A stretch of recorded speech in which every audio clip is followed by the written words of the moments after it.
দেশ বিদেশের সাহিত্যের কিছু মজাদার গল্প দিয়ে সাজানো আমাদের এই বিশেষ নিবেদন সানডে ফান্ডে। আজ আপনাদের জন্য লোহার বিস্কুট। রচনা শরদিন্দু বন্দ্যোপাধ্যায়।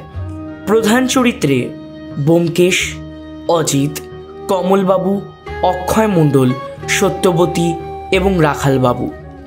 ব্যোমকেশের ভূমিকায় সৌমিক, অজিতের চরিত্রে ঈশান, কমলবাবু এবং অক্ষয় মণ্ডলের চরিত্রে আমি সৌজাত্য, রাখালবাবুর ভূমিকায় স্বর্ণিম এবং সত্যবতীর চরিত্রে স্বর্ণালী। শুরু হচ্ছে শরদিন্দু বন্দ্যোপাধ্যায়ের লোহার বিস্কুট। কমলবাবু বললেন, আমি এই পাড়াতেই থাকি, হিন্দুস্তান পার্কের কিনারায়। আপনাকে অনেকবার দেখেছি, আলাপ করার ইচ্ছে হয়েছে, কিন্তু সাহসটা হয়নি। আজকে একটা সূত্র পেয়েছি, তাই ভাবলাম এই ছুতোয় আলাপটা করেই নিই। আমার জীবনে একটা ছোট্ট সমস্যা এসেছে। সমস্যা?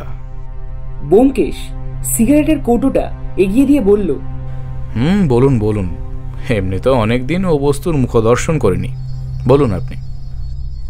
গ্রীষ্মের একটি রবিবার সকালে ব্যোমকেশের কিয়াতলার বাড়িতে বসে কথা হচ্ছিল। কমলবাবুর চেহারাটি নাড়ু গোপালের মতো, কিন্তু মুখের ভাব চটপটে, বুদ্ধি সমৃদ্ধ। তিনি হাসি মুখে একটি সিগারেট নিয়ে ধরালেন, তারপর গল্প আরম্ভ করলেন। আমার নাম কমল কৃষ্ণ দাস। এই কাছেই ভারত কেন্দ্রীয় ব্যাংকের শাখা আছে, আমি সেখানকার ক্যাশিয়ার। বছর দেড়েক আগে পুরুলিয়া থেকে বদলি হয়ে এখানে এসেছি। কলকাতায় এসে মুশকিলে পড়ে গেলাম, কোথাও বাসা খুঁজে পাই না। শেষ পর্যন্ত একটি লোক তার বাড়ির নিচের তলার একটা ঘর ছেড়ে দিল। ফ্যামিলি আনা হলো না, স্ত্রী আর মেয়েকে পুরুলিয়ায় রেখে একাই বাসায় উঠলাম। বাড়িওয়ালার নাম অক্ষয় মণ্ডল। বাড়িটি দোতলা, নিচের তলায় দুটি ঘর আর ওপরে দুটি, যাতায়াতের রাস্তা আলাদা। অক্ষয় মণ্ডল দোতলায় একলা থাকে, কিন্তু তার কাছে লোকজনের যাতায়াত আছে। মিষ্টভাষী লোক, কিন্তু কি কাজ করে বুঝতে পারলাম না। মাঝে মাঝে আমার ঘরে এসে গল্প সল্প করতো, কিন্তু আমাকে কোনোদিনও দোতলায় ডাকতো না। পড়শিদের সঙ্গেও যাতায়াত ছিল না। আমাদের ব্যাংকে ওনার একটা চালু খাতা ছিল। যা হোক, এইভাবে মাস তিনেক কাটানোর পর একদিন একটা ছুটির দিনে আমার অফিসের একজন সহকর্মীর বন্ধুর বাড়িতে রাত্রে নেমন্তন্ন ছিল। ফিরতে রাত হয়ে গেল। বাসায় ফিরে দেখি অক্ষয় মণ্ডল দোতলা থেকে নেমে এসে সিঁড়ির দরজায় তালা লাগাচ্ছে। তার পায়ের দুপাশে দুটি সুটকেস। বললাম, এ কি, এত রাত্রে কোথায় চললেন? আমায় দেখে অক্ষয় মণ্ডল কেমন হকচকিয়ে গেল। তারপর সুটকেস দুটো দু হাতে নিয়ে আমার কাছে এসে দাঁড়ালো। একটু গাঢ় গলায় বলল, কমলবাবু, আমাকে হঠাৎ বাইরে যেতে হচ্ছে। কবে ফিরব কিছু ঠিক নেই। দেখলাম তার চোখ দুটো লাল হয়ে রয়েছে। বললাম, সে কি, কোথায় যাচ্ছেন? তার মুখে হাসির মতো একটা ভাব ফুটে উঠল। সে বলল, অনেক দূর। আচ্ছা, চলি। আমি অবাক হয়ে দাঁড়িয়ে রইলাম। সে কয়েক পা এগিয়ে থমকে দাঁড়ালো, তারপর ফিরে এসে আবার বলল, কমলবাবু, আপনি সজ্জন, ব্যাংকে চাকরি করেন। আপনাকে একটা কথা বলে যাই। 7 দিনের মধ্যে আমি যদি না ফিরে আসি, আপনি আমার পুরো বাড়িটা দখল করবেন। আপনাদের ব্যাংকে আমার অ্যাকাউন্ট আছে। মাসে মাসে ওই 150 টাকা ভাড়া আমার খাতায় জমা দেবেন। আচ্ছা, এলাম। অক্ষয় মণ্ডল চলে গেল। আমি স্তম্ভিত হয়ে কিছুক্ষণ দাঁড়িয়ে রইলাম। তারপর বিস্ময়ের চটকা ভেঙে খেয়াল হলো, আচ্ছা, অক্ষয় মণ্ডল তার দৌড়ের চাবি আমাকে দিয়ে যায়নি। সে যা হোক, আস্ত বাড়িটা পাওয়া যেতে পারে এই আশায় মন উৎফুল্ল হয়ে উঠল। মনে হয় অক্ষয় মণ্ডল অগস্ত্য যাত্রা করেছে, আর শিগগিরই ফিরবেন না। পরের দিন সকালেই স্ত্রীকে চিঠি লিখে দিলাম, সংসার গুটিয়ে তৈরি থাকো, বাসা পাওয়ার সম্ভাবনা আছে। আশায় আশায় 2 দিন কেটে গেল। 3 দিনের দিন গন্ধ বেরোতে আরম্ভ করলো, বিকট গন্ধ, মোড়া পচা গন্ধ। ওই গরমের দিনে মাছ মাংস পচে গিয়ে যেরকম গন্ধ বেরোয়, ঠিক সেই রকম গন্ধ আসছে। সন্দেহ হলো, পুলিশ খবর দিলাম। পুলিশ এসে তালা ভেঙে ওপরে উঠল। আমিও সঙ্গে সঙ্গে গেলাম। গিয়ে দেখি বিভৎস কাণ্ড।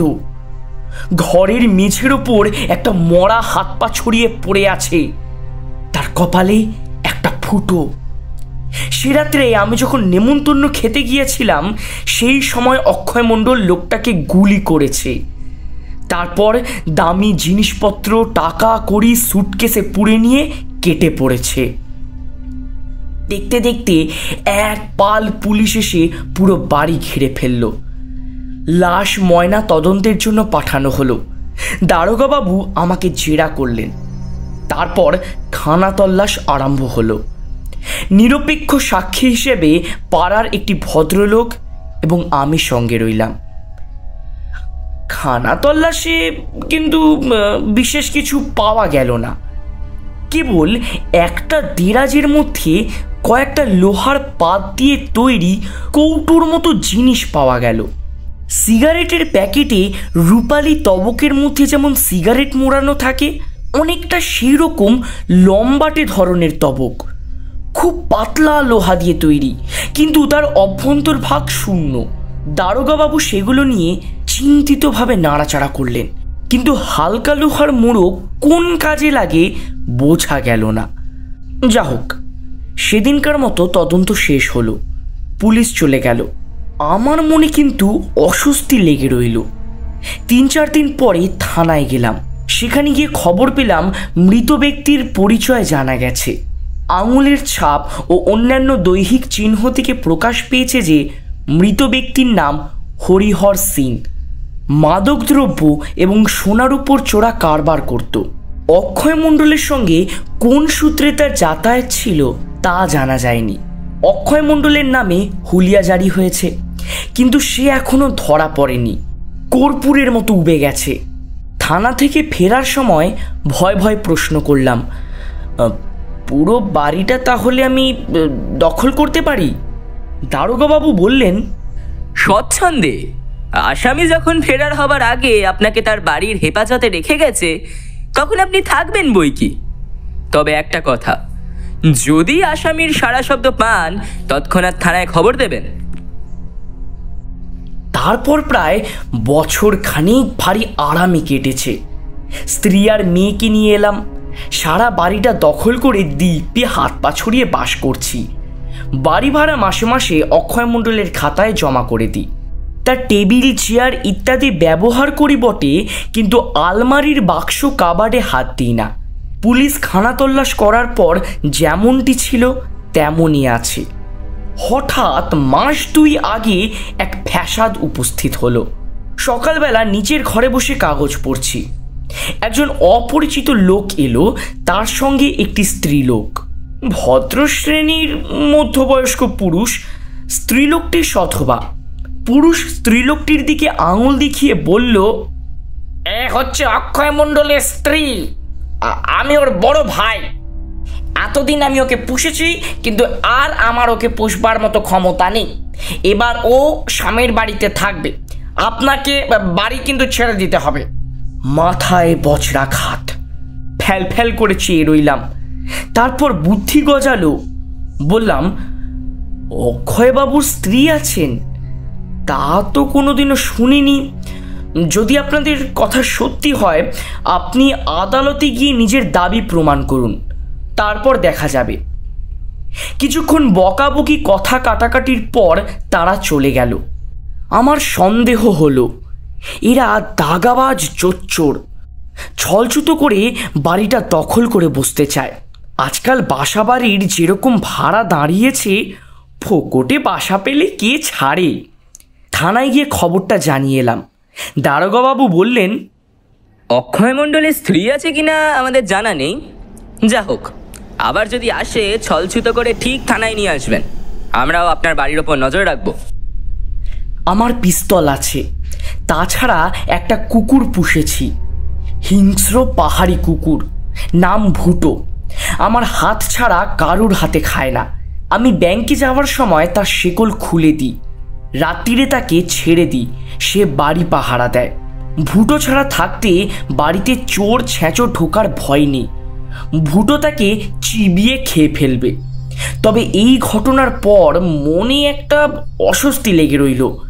অক্ষয় মণ্ডল লোক ভালো নয়, হয়তো নিজে আড়ালে থেকে কোনো কুটিল খেলা খেলছে।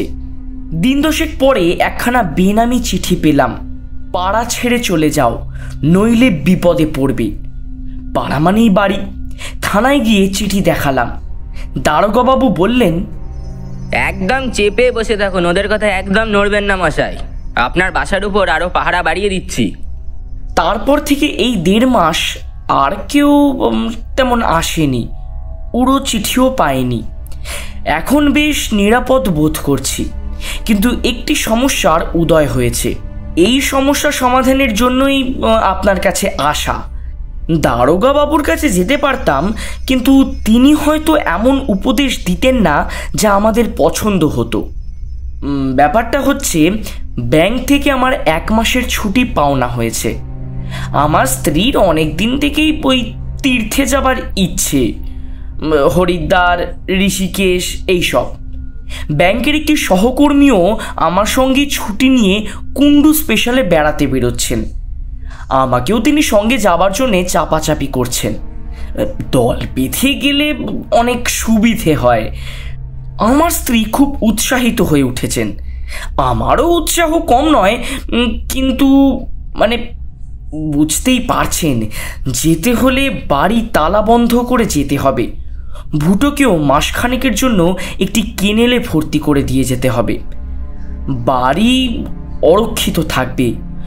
মনে করুন, এই ফাঁকে অক্ষয় মণ্ডলের বউ, ওই স্ত্রীলোকটা যদি তালা ভেঙে বাড়িতে ঢুকে বাড়ি দখল করে বসে, তখন আমি কি করব?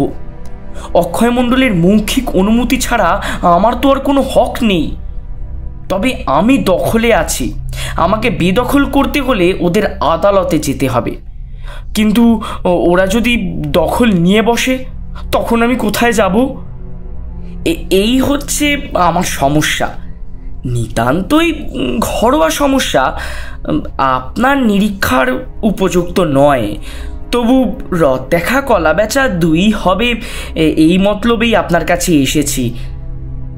এখন বলুন, বাড়িখানা রেখে আমাদের তীর্থযাত্রা করা উচিত হবে কিনা? ব্যোমকেশ খানিকক্ষণ গালে হাত দিয়ে বসে রইল।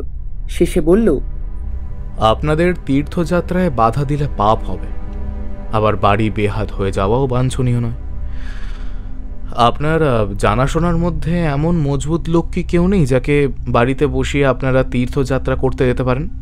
কই, সেরকম তো কাউকেই দেখছি না। যাদের নেই তাদের বসাতে সাহস হয় না। শেষে খাল কেটে কুমির আনবো।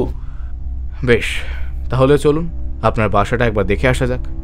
কমলবাবু উৎফুল্ল চোখে চাইলেন। যাবেন? কি সৌভাগ্য! চলুন চলুন, বেশি দূর নয়। দাঁড়ান, একটু বসুন। বেশি দূর না হলেও রোদ তো বেশ কড়া, একটা ছাতা নিয়ে আসি। ব্যোমকেশ ভিতরে গিয়ে ছাতা নিয়ে এলো। ছাতাটি ব্যোমকেশের প্রিয় ছাতা, অতিশয় জীর্ণ, লোহার বাঁট এবং কামানিতে মরচে ধরেছে, কাপড় বিবর্ণ এবং বহু ছিদ্রযুক্ত। এই ছাতা মাথায় দিয়ে রাস্তায় বেরোলে নিজে অদৃশ্য থেকে সন্দেহভাজন ব্যক্তির অনুসরণ করা যায়। ফুটো দিয়ে বাইরের লোককে দেখা যায়, কিন্তু বাইরের লোক ছাতাধারীর মুখ দেখতে পায় না। সত্যান্বেষীর উপযুক্ত ছাতা। চলুন যাওয়া যাক। কমলবাবুর বাসা ব্যোমকেশের বাড়ি থেকে মিনিট 5-এর রাস্তা। মাঝে মাঝে এ পথ দিয়ে যাবার সময় বাড়িটি ব্যোমকেশের চোখে পড়েছে। ছোট দোতলা বাড়ি, কিন্তু একটি বিশেষত্বের জন্য দৃষ্টি আকর্ষণ করে। সমস্ত ছাদ লোহার ডান্ডা ছত্রি দিয়ে ঢাকা, যেন প্রকাণ্ড একটা লোহার খাঁচা। বাইরে থেকে কোনো মতেই ছাদে ওঠা সম্ভব নয়। আসুন আসুন। ছাতা মুড়ে ব্যোমকেশ বাড়িতে ঢুকলো। কমলবাবু প্রথমে তাকে নিচের তলার বসবার ঘরে নিয়ে গেলেন। সেখানে একটি শতরঞ্জি ঢাকা তক্তপোষ ও দুটি ক্যাম্বিসের চেয়ার ছাড়া আর বিশেষ কিছু নেই।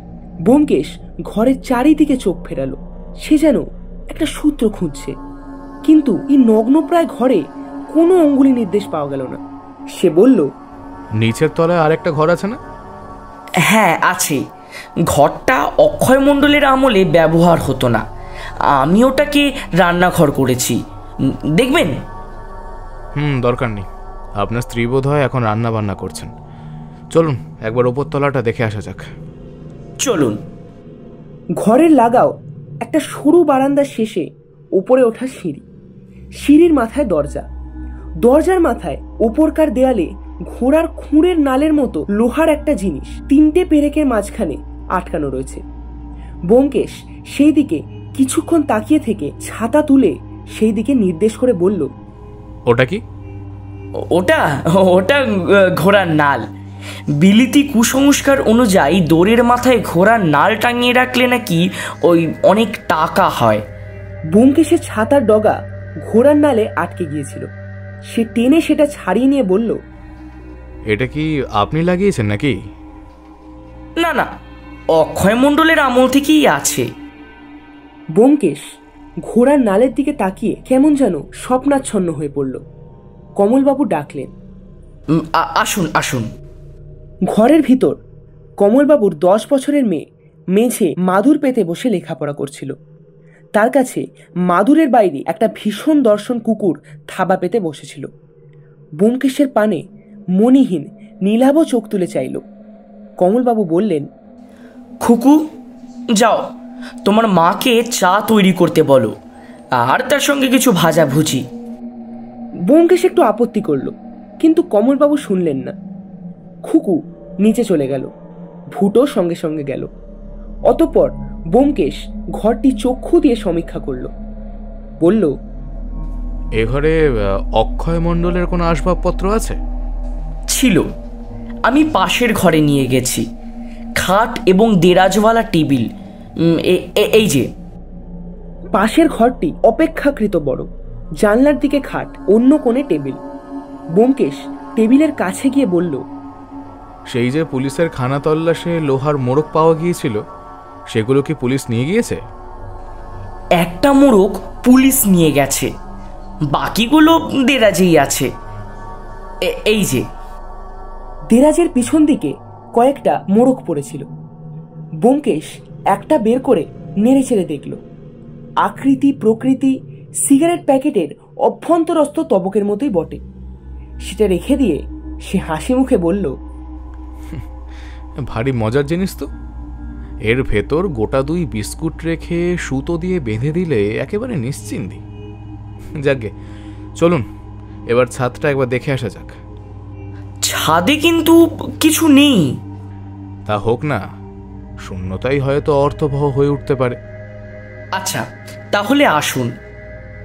ছাদে সত্যি কিছু নেই। লোহার ঘেরাটোপ ঢাকা ছাদটা বাঘের শূন্য খাঁচার মতো দাঁড়িয়ে আছে। এক কোণে উঁচু পাদপীঠের ওপর লাল রঙের লোহার চৌবাচ্চা। এই চৌবাচ্চা থেকে বাড়িতে কলের জল সরবরাহ হয়। ব্যোমকেশ ছাদের চারিদিক সন্ধিৎসুভাবে পরিক্রমণ করে বলল, আচ্ছা, ছাদটা আপনারা ব্যবহার করেন না? হ্যাঁ, মানে ওই বেশি গরম পড়লে ছাদে এসে শুই, বেশ নিরাপদ জায়গা, চোর ঢুকবে তারও কোনো উপায় নেই। চলুন, আমার দেখা শেষ হয়ে গিয়েছে। নিচের তলার ঘরে পাঁপড় ভাজা ও গরম বেগুনি সহযোগে চা পান করতে করতে ব্যোমকেশ বলল, আচ্ছা কমলবাবু, থানার যে দারোগার কাছে আপনার যাওয়া আসা, তার নামটি কি? ও, তার নাম হচ্ছে রাখাল সরকার। ব্যোমকেশ মুচকি হাসল। চা শেষ করে সে ছাতা নিয়ে উঠে দাঁড়ালো। আচ্ছা, আজ তাহলে চলি, কেমন? কিন্তু আমাদের তীর্থযাত্রার কি হবে? যাওয়া উচিত হবে কি না কিছুই তো বললেন না। তাহলে আর দেরি করবেন না, টিকিটটা কেটে ফেলুন। কোনো ভয় নেই, আপনার বাসা বেদখল হবে না, এই আমি জামিন রইলাম। ঠিক আছে, আচ্ছা চলি, নমস্কার। হ্যাঁ, তাই নাকি? ধন্যবাদ ব্যোমকেশ বাবু। চলুন আপনাকে বাড়ি পৌঁছে দিয়ে আসি। তার দরকার নেই, আমি এখন থানায় যাব, রাখালের সঙ্গে একটু ষড়যন্ত্র করতে হবে। শনিবার সকালবেলা কমলবাবুর বাসা থেকে পুলিশের পাহারা তুলে নেওয়া হলো। কমলবাবু ভুটোকে একটা কেনেলে গিয়ে রেখে এলেন। পুলিশ ছাড়াও অন্য একটি পক্ষ বাসার ওপর নজর রেখেছিল। তারা সব লক্ষ্য করল। বিকেলবেলা কমলবাবু তার স্ত্রী, মেয়ে এবং পোটলাপুটলি নিয়ে বাসায় চাবি দিয়ে চলে গেলেন।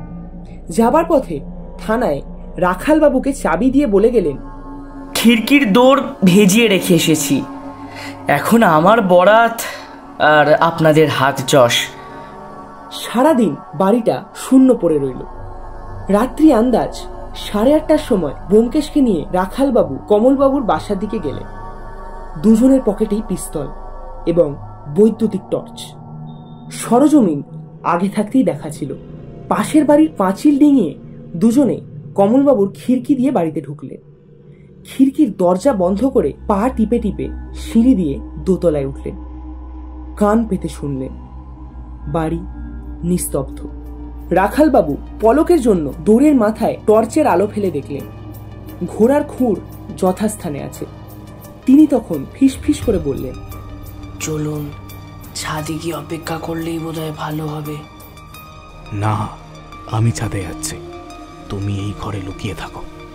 দুজনেই ছাদে গেলে ছাদের দৌড় এদিক থেকে বন্ধ করা যাবে না, আসামির সন্দেহ হবে।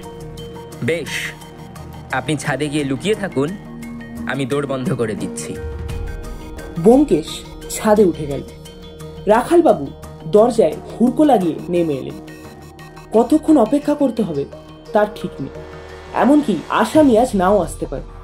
তিনি দোতলার ঘরের ভিতর ঢুকে দৌড়ের পাশে লুকিয়ে রইলেন। ছাদের ওপর ব্যোমকেশ এদিক ওদিক ঘুরে জলের চৌবাচ্চা থেকে দূরের একটা আলসের পাশে গিয়ে বসল। আকাশে চাঁদ নেই, কেবল তারাগুলো ঝিকমিক করছে। ব্যোমকেশ অন্ধকারে মিলিয়ে গেল। দীর্ঘ প্রতীক্ষা। বনের মধ্যে ছাগল বা বাছুর বেঁধে মাচার উপর বসে বাঘের প্রতীক্ষা করার মতো। রাত্রি 2টো বাজতে আর বেশি দেরি নেই। তখন রাখালবাবুর মন বদ্ধ ঘরের মধ্যে অতিষ্ঠ হয়ে উঠল। আজ আর শিকার আসবে না। ঠিক এই সময় তিনি দৌড়ের বাইরে মৃদু শব্দ শুনতে পেলেন। মুহূর্তে তার স্নায়ুপেশি শক্ত হয়ে উঠল। তিনি নিঃশব্দে পকেট থেকে পিস্তল বার করলেন। যে মানুষটি নিঃসাড়ে বাড়িতে প্রবেশ করে সিঁড়ি দিয়ে উপরে উঠে আসছিল, তার বাঁ হাতে ছিল একটি ক্যাম্বিসের থলি আর ডান হাতে ছিল লোহা বাঁধানো একটা ছড়ি। ছড়ির গায়ে 3 হাত লম্বা মুগার সুতা জড়ানো। মাছ ধরা ছিপের গায়ে যেমন সুতো জড়ানো থাকে সেই রকম। লোকটি দৌড়ের মাথার দিকে লাঠি বাড়িয়ে ঘোড়ার খুঁটটি নামিয়ে আনল। তারপর মুগার সুতোর ডগায় সেটি বেঁধে নিয়ে তেতলার সিঁড়ি দিয়ে ছাদে উঠে এলো। দুটি মানুষ যে বাড়ির 2 জায়গায় উৎ পেতে আছে তা সে জানতে পারল না। ছাদের দরজায় একটু শব্দ শুনে ব্যোমকেশ সতর্ক হয়ে বসল। নক্ষত্র আলোয় একটি ছায়ামূর্তি বেরিয়ে এলো। সোজা ট্যাঙ্কের কাছে গিয়ে আলসের ওপর উঠে ট্যাঙ্কের মাথায় চড়ল। ধাতব শব্দ শোনা গেল। সে ট্যাঙ্কের ঢাকনি খুলে সরিয়ে রাখল। তারপর লাঠির আগায় সুতো বাঁধা ঘোড়ার নাল জলের মধ্যে ডুবিয়ে দিল। লোকটা যেন আবছা অন্ধকারে বসে ছিপ ফেলে চুনো মাছ ধরছে। ছিপ ডোবাচ্ছে আর তুলছে। মাছগুলি ব্যাগের মধ্যে পুরে আবার ছিপ ফেলছে। 20 মিনিট পরে লোকটি মাছ ধরা শেষ করে ট্যাঙ্ক থেকে নামলো। এক হাতে ব্যাগ, অন্য হাতে ছিপ নিয়ে যেই পা বাড়িয়েছে অমনি তার মুখের ওপর দপ করে টর্চ জ্বলে উঠল। ব্যোমকেশের ব্যঙ্গ স্বর শোনা গেল। অক্ষয় মণ্ডল, কেমন মাছটি ধরলে? অক্ষয় মণ্ডলের পরনে খাকি প্যান্ট ও হাফ শার্ট, কালো মুস্কো চেহারা। সে বিস্ফারিত চোখে চেয়ে আস্তে আস্তে থলিটি নামিয়ে রেখে ক্ষিপ্র বেগে পকেটে হাত দিল। সঙ্গে সঙ্গে ব্যোমকেশের টর্চ গদার মতো তার চোয়ালে লাগলো। অক্ষয় মণ্ডল ছাদের ওপর চিতিয়ে পড়ল। রাখালবাবু নিচে থেকে উঠে এসেছিলেন।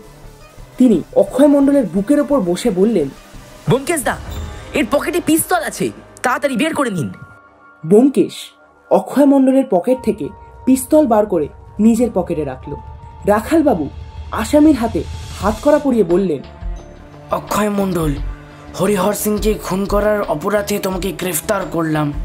ব্যোমকেশ অক্ষয় মণ্ডলের থলি থেকে কয়েকটা ভিজে লোহার প্যাকেট বার করে তার ওপর টর্চের আলো ফেলল।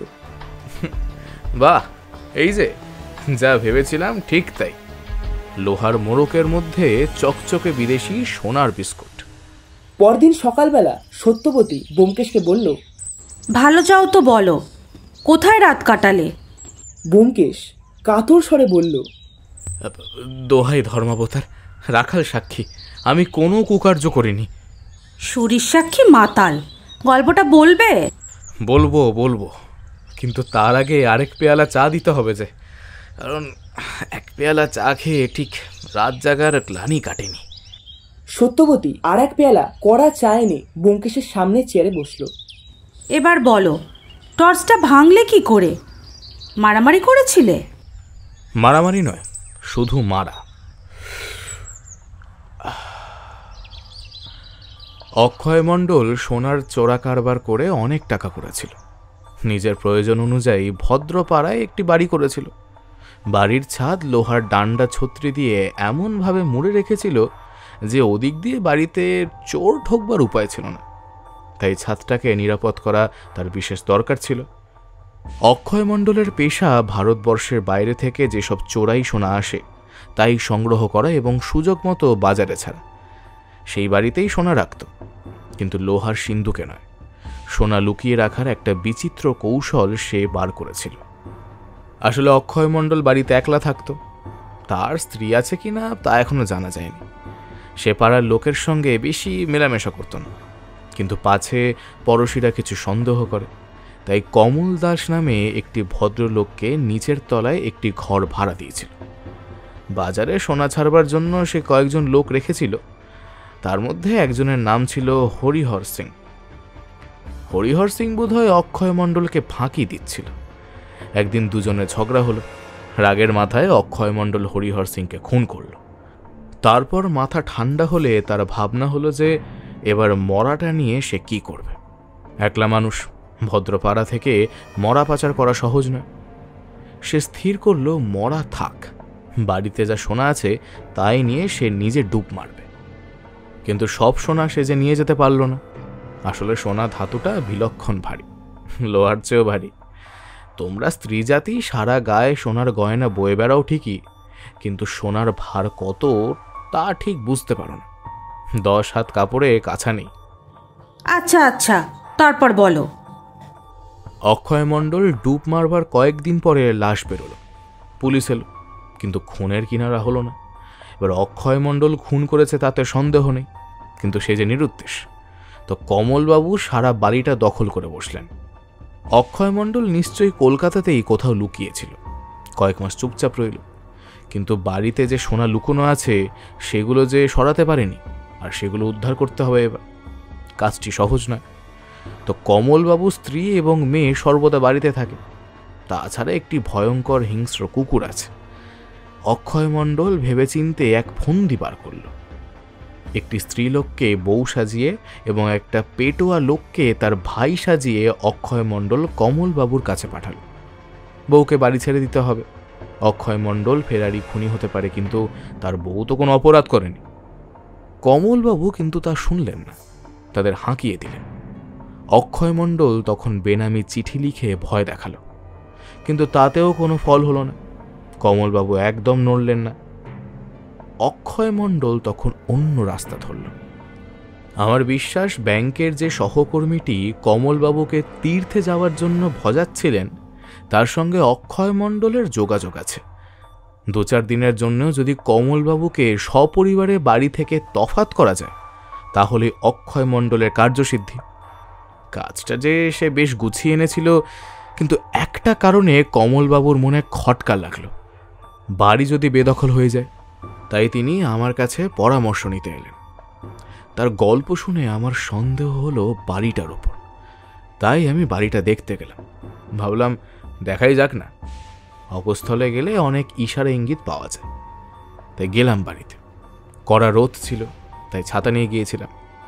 এবার দোতলায় উঠে দেখলাম দোরের মাথায় ঘোড়ার নাল 3টে পেরেকের মাঝখানে আলগাভাবে আটকানো রয়েছে। ঘোড়ার নালটা এক নজর দেখলে ঘোড়ার নাল বলেই মনে হয় বটে, কিন্তু ঠিক যেন ঘোড়ার নাল নয়। আমি ছাতাটা সেই দিকে বাড়িয়ে দিলাম। অমনি ছাতাটা আপনা থেকেই গিয়ে ঘোড়ার নালে জুড়ে গেল। বুঝলাম ঠিকই সন্দেহ করেছিলাম, ঘোড়ার নাল নয়, একটু বেশি শক্তিমান চুম্বক। ছাতার লোহার বাঁট পেয়ে টেনে নিয়েছে। প্রশ্ন করে জানলাম চুম্বকটা অক্ষয় মণ্ডলের। মাথার মধ্যে চিন্তার ঘুরপাক খেতে লাগলো। ভাবলাম কেন অক্ষয় মণ্ডল চুম্বক নিয়ে কি করে? দোরের মাথায় টাঙিয়ে বা রেখেছে কেন? যাতে মনে হয় ওটা ঘোড়ার নাল।